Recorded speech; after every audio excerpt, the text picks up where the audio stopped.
¿Qué tal, compañeros? Buenos días. Yo soy Rodrigo Santiago. Hoy vamos a terminar con la clase que comenzamos el día miércoles. Vamos a abarcar las variantes anatómicas del tórax óseo. Las variantes anatómicas del tórax óseo es importante que las conozcamos porque, como su nombre lo dice, van a ser hallazgos que se van a encontrar dentro de los límites de la normalidad. Por lo tanto, es importante que nosotros podamos discriminar entre dichos hallazgos y tal cual hallazgos patológicos. Entonces, vamos a empezar con las anomalías, las variantes anatómicas externales.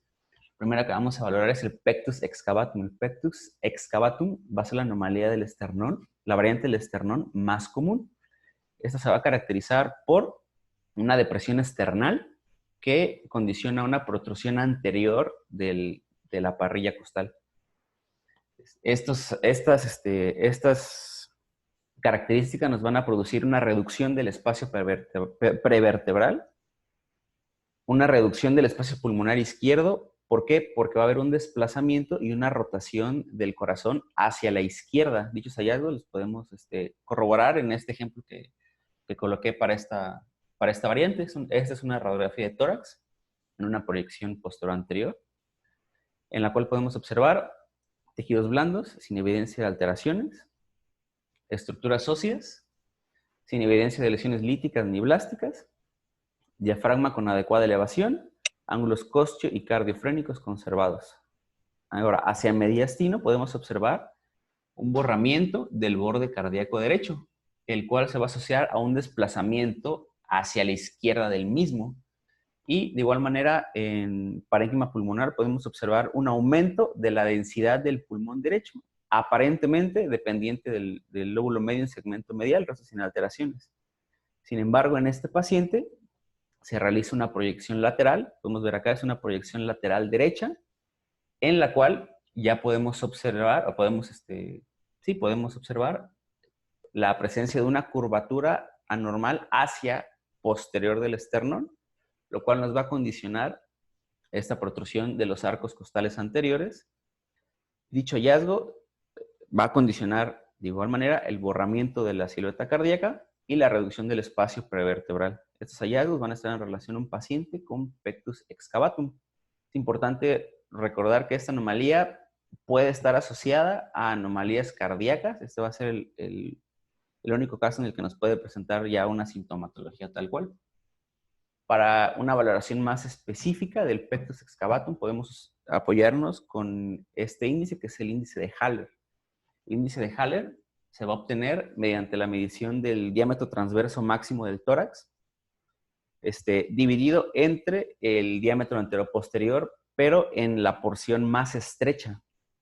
Y de acuerdo al resultado nosotros podemos clasificar si el pectus excavatum, si existe un pectus excavatum y la severidad. Podremos decir que un índice de Haller de 2 o menos es normal. Algunas bibliografías manejan hasta 2.5. Un índice leve sería de 2 a 3.2 o 2.5 a 3.2.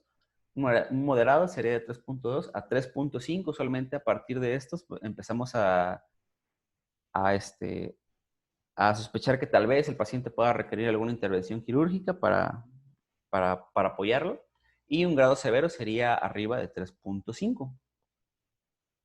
Algunas bibliografías manejan también que es particularmente para la siguiente patología, pectus excavatum, se puede usar también, se puede realizar la medición de este índice de Haller también en la placa y no hay mucha variación. Sin embargo, lo más típico es el uso de la tomografía, como tenemos acá.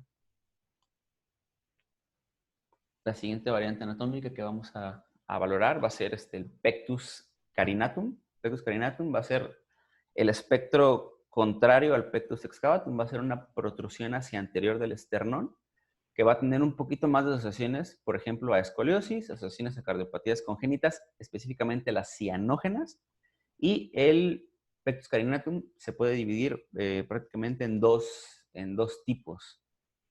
El primero, que es el condromanubrial, que es el más raro, solamente aproximadamente el 10%, que se va a dar en la porción del tercio superior del esternón. Y el más común, que es el condrogladiolar, que va a ser el 90% de los casos, que va a ser una afección del esternón a nivel del tercio medio o a nivel del tercio inferior. Es una patología que tiene una predilección por los pacientes femeninos. En el estudio que escogí para explicar esta patología, tenemos este de la derecha. Es una radiografía de tórax, una radiografía de tórax lateral derecha, en la cual podemos observar tejidos blandos, sin evidencia de alteraciones, estructuras óseas, sin evidencia de lesiones líticas, sin evidencia de lesiones blásticas. Sin embargo, nos va a llamar la atención una alteración de la morfología normal del esternón. Esta debe estar caracterizada por una curvatura normal y protrusión hacia anterior, de localización aproximadamente en tercio medio, lo cual va a condicionar un aumento del espacio torácico. Dichos hallazgos están en relación a un pectus carinatum. El resto del estudio estaría sin alteraciones. En este caso, nosotros podemos aplicar de igual manera el índice de Haller. En este caso, vamos a medir el diámetro torácico transversal y el diámetro torácico antero-posterior, particularmente en caso de los pectus carinatum condrogradulares. Puede ser, por ejemplo, en el tercio medio del esternón, que es la porción que es la que va a estar afectada. En este caso, un índice de Haller que sea menor, que sea entre 1.42 y 1.98, nos daría positivo para un paciente con un pectus carinatum. Ahora, aparte de las anomalías externales, también tenemos las anomalías de las costillas, güey. Estas anomalías se pueden dividir en variantes de la forma, variantes del número, variantes del tamaño y variantes de la densidad. Vamos a empezar con estos dos ejemplos que van a ser variantes de la forma. Particularmente todas las variantes anatómicas costales tienen un predominio femenino y un predominio en el hemitórax derecho. Regularmente carecen de importancia clínica, tienden a ser hallazgos incidentales y en el arco anterior de las costillas. En este caso tenemos el primer ejemplo, a su lado izquierdo, es un ejemplo de una costilla bífida. Tenemos una magnificación de una radiografía de tórax en una proyección póstero-anterior, en la cual, en lo valorable, se pueden observar tejidos blandos sin alteraciones, con estructuras óseas sin evidencia de alteraciones, sin evidencia de lesiones líticas ni blásticas. Sin embargo, si presentamos una alteración, a nivel de la costilla número 4, a nivel del arco costal anterior número 4, podemos observar una bifurcación del arco anterior en relación a una costilla bífida, la cual tenemos señalada con esta flecha roja en la porción anterior del arco costal 4. Entonces fue un hallazgo incidental. La paciente en este caso no presentaba sintomatología. Del otro lado tenemos el siguiente ejemplo de las variantes de forma, en la que sería el puente costal. El puente costal se va a definir como una excrescencia ósea que va a unir el borde inferior de una costilla con el borde superior de otra costilla. En este caso tenemos una magnificación, una radiografía de tórax, una proyección posterior anterior. En lo valorable de tejidos blandos se observan sin evidencia de alteraciones, de estructuras óseas, sin evidencia de lesiones líticas ni blásticas. Sin embargo, sin evidencia de lesiones líticas, perdón. Sin embargo, ni blásticas, sin embargo, en el espacio intercostal, a nivel entre las costillas 3 y la costilla 4, podemos observar esta imagen radiopaca de bordes regulares que se extiende desde el borde inferior de la costilla número 4 en el arco anterior hasta el borde superior de la costilla número 5 en el arco anterior. Esto está en relación a una variante anatómica normal de puente costal. Esta paciente de igual manera no presentaba síntomas, fue un hallazgo incidental durante su estudio. La siguiente variante anatómica sería la variante anatómica de costilla corta. Es una variante anatómica de tamaño que se va a caracterizar con una costilla que va a tener una longitud menor de la esperada. Particularmente la costilla corta solo se ha descrito a nivel de las costillas 6, 7 y costilla 8. Para ayudarnos con este diagnóstico, nosotros tenemos que marcar esta línea. Es una línea transversal que va a pasar en el borde externo de todos los arcos costales. y haremos una medición a nivel de la costilla que sea sospechosa para una costilla corta. Por eso tenemos este ejemplo.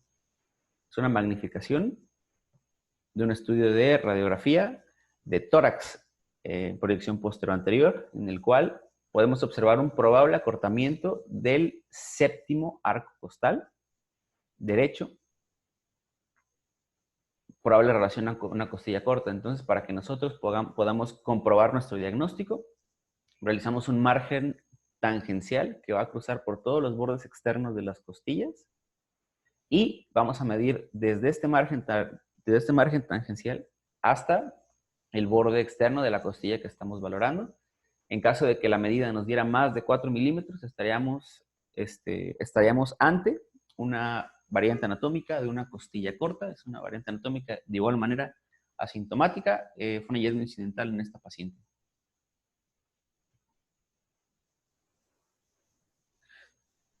La siguiente variante anatómica que vamos a valorar van a ser las variantes anatómicas de número. La primera que vamos a abordar va a ser la costilla cervical. La costilla cervical se va a definir como una costilla supranumeraria o accesoria que va a surgir en la séptima vértebra cervical. Puede ser unilateral, puede ser bilateral. Regularmente son bilaterales y son asimétricas y acostumbran a ser asintomáticas. En caso de presentar síntomas, los síntomas serían desglosados de la compresión del plexo braquial y de la vena cava. Pueden ser parestesias, dolor, pérdida de fuerza. Sería un síndrome del opérculo torácico. Para el ejemplo que elegí en este caso es el que tenemos aquí. Es una radiografía de tórax en una proyección posterior anterior en la cual podemos observar tejidos blandos sin evidencia de alteraciones, con la presencia de imágenes radiopacas en relación a material médico. Son imágenes radiopacas bien definidas en relación a material médico. En cuanto a estructuras óseas, sin evidencia de lesiones líticas ni blásticas. Sin embargo, se observa de manera bilateral la presencia de costillas supranumerarias a nivel de la séptima costilla cervical, diafragma con adecuada elevación, ángulos costodiafragmáticos y cardiodiafragmáticos respetados, en cuanto a parénquima pulmonar sin alteraciones. Ahora, ¿cómo nosotros podemos estar seguros de que lo que estamos viendo es una costilla cervical? Bueno, la bibliografía nos mencionaba que lo que tenemos que hacer era ubicarnos a nivel del segundo arco costal, seguirlo de su trayecto anterior, y se debe articular exactamente a nivel de la unión manubrio-esternal. Con eso podemos saber que estamos en el segundo arco, de ahí contamos hacia arriba, primer arco costal, y si hay algo arriba de esto, estaremos hablando de una costilla supranumeraria cervical, la cual podemos ver en este ejemplo marcada en rojo. Son asimétricas, la derecha es más grande que la izquierda. Podemos regresar a la imagen para que la veamos bien, nosotros R1, y no se nos olvide.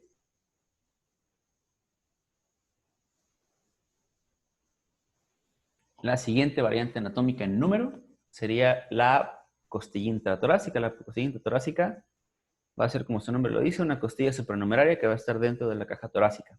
Esta es más frecuente, como todas las demás variantes anatómicas de las costillas, del lado derecho. Lo que es importante saber de esta es que en algunas ocasiones puede tener una fijación fibrosa hacia el diafragma, lo cual nos puede condicionar a una restricción de la ventilación. Para el caso en este ejemplo, tenemos esta radiografía de tórax anteroposterior que elegí, en la cual se puede observar tejidos blandos sin evidencia de alteraciones, estructuras óseas sin evidencia de lesiones líticas o blásticas.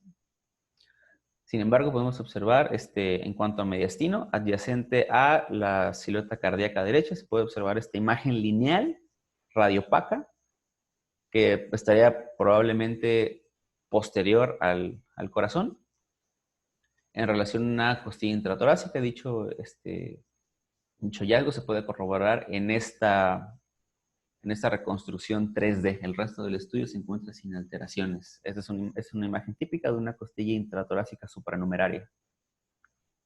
La podemos ver aquí encerrada en este círculo de color azul, en este óvalo de color azul, perdón. Y eso sería todo por parte de las variantes anatómicas de las costillas. La siguiente variante que vamos a tocar va a ser la cifoescoliosis. La cifoescoliosis va a ser una curvatura anómala, tanto posterior como lateral de la columna dorsal. Hay que tener en cuenta que el 80% van a ser idiopáticas y van a ser dextroconvexas. Regularmente es asintomática, en casos graves nos pueden ocasionar alteraciones de la mecánica pulmonar. En este caso, yo elegí este estudio para ejemplificarla. Es un estudio de una radiografía de tórax posterior anterior en la cual podemos observar en lo valorable de tejidos blandos sin evidencia de alteraciones. En estructuras óseas podemos observar aparentemente sin evidencia de lesiones dieléticas ni blásticas. Sin embargo, podemos observar una marcada desviación del eje normal de la columna que se va a caracterizar por una convexidad lateral derecha, una convexidad lateral hacia la derecha de la columna torácica. De igual manera, podemos valorar una proyección lateral izquierda, en la cual podemos observar un aumento de la cifosis normal a nivel torácico. Dichos hallazgos están en relación a un paciente con una cifoescoliosis. Ahora, para nosotros ser más específicos en nuestra medición, podemos ayudarnos de esta herramienta que se llama el ángulo de Cobb. El ángulo de Cobb se va a marcar localizando localizando la vértebra más superior de nuestro defecto y la vértebra más inferior de nuestro defecto. Se va a marcar una línea a nivel del borde superior de la vértebra, más superior, más cefálica, y una línea a nivel del borde inferior de la vértebra más inferior de nuestro defecto. En caso de que este ángulo nos diera más del 10%, podemos decir que estamos ante una escoliosis.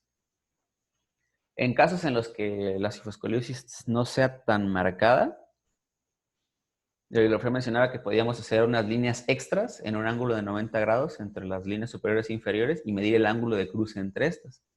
De igual manera sería un ángulo mayor al 10%, compatible con una escoliosis. La siguiente alteración anatómica que vamos a valorar va a ser la deformidad de Sprengel. La deformidad de Sprengel se va a definir como una elevación que puede ser uni o bilateral de la escápula. O sea, no solamente es una elevación, sino que va a ser una elevación con una rotación en la cual el ángulo inferior, que podemos observar acá, el ángulo inferior de la escápula va a estar dirigido hacia lateral. El 30% de estos pacientes se va a asociar con la presencia de un hueso vertebral, no necesariamente es hueso, puede ser solamente un tracto, puede ser por material fibroso, que va a unir la escápula afectada con las vértebras, con los cuerpos vertebrales. Esta va a ser la deformidad congénita más común de hombro.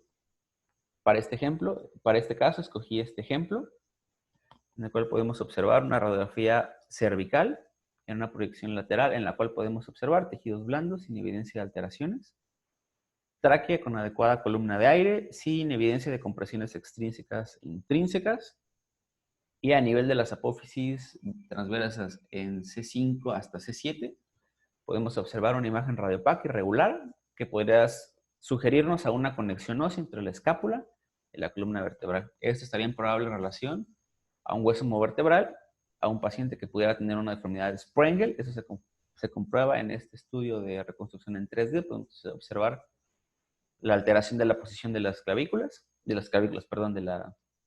escápula y la presencia del hueso vertebral. También existe una clasificación radiológica para valorar la deformidad de Sprengel. Esta va a ser la clasificación de Rigaud. La clasificación de Rigaud se va a basar en la posición que va a tener el ángulo superomedial de la escápula con respecto al nivel que va a tener en las vértebras. Vamos a tener que un ángulo de un grado 1 de Rigaud va a ser cuando el ángulo superomedial va a estar inferior a la vértebra T2, pero superior a la vértebra T4. a la apófisis transversa, perdón, de la vértebra T2 a la vértebra T4. Un grado 2 va a ser cuando el ángulo superomedial va a estar entre la apófisis transversa, entre C5 y T2. Un grado 3 cuando se va a encontrar por arriba del nivel de C5. Para esquematizar mejor esto, coloqué esta imagen. Es una radiografía de tórax posterior anterior con una adecuada técnica en la cual podemos observar en lo valorable de tejidos blandos sin evidencia de alteraciones. En cuanto a estructuras óseas, sin evidencia de lesiones líticas, sin evidencia de lesiones blásticas. Sin embargo, llama la atención que se puede observar la elevación escapular izquierda, en la cual podemos valorar el borde superior medial, el cual se encuentra a nivel de la apófisis transversa de la vértebra T1, lo cual será compatible con una deformidad de Sprengel unilateral Rigaud grado 2. El resto del estudio, en cuanto a diafragmas, con adecuada elevación, con ángulos costo y cardiodiafragmáticos conservados, y parénquima pulmonar sin evidencia de alteraciones. Un ejemplo típico de un paciente con enfermedad de Sprengel, como les comenté, Rigaud grado 2. Y bueno, continuando con el tema, vamos a abarcar las pseudolesiones, que van a ser lesiones que nos pudieran, o sea, van a ser imágenes radiológicas normales que se pudieran confundir con lesiones tal cual patológicas. O por ejemplo, en el caso nuestro primer caso, tenemos un ejemplo de un tubérculo conoide, que va a ser